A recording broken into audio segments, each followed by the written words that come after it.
Лета цудоўная пара. Час ляціць вельмі хутка, а колькі спраў патрэбна паспець зрабіць.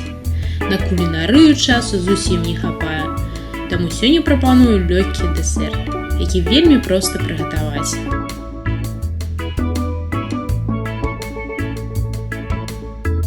Для гэтага нам патрэбны чарніцы, цукровая пудра, сыр маскарпоне і маленькія тарталеткі.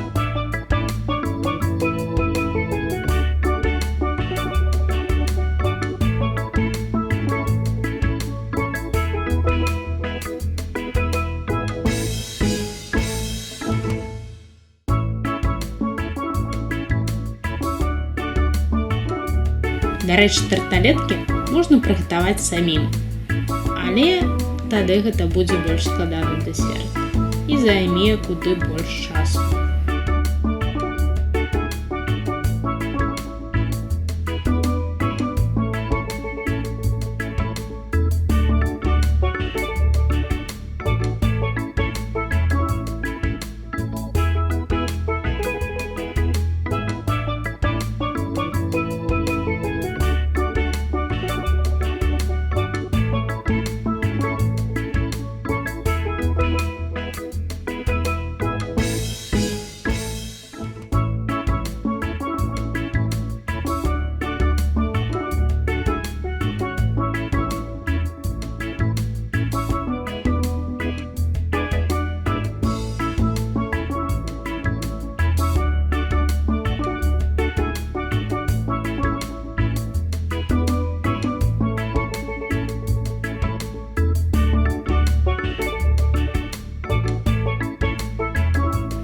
Смачна есці!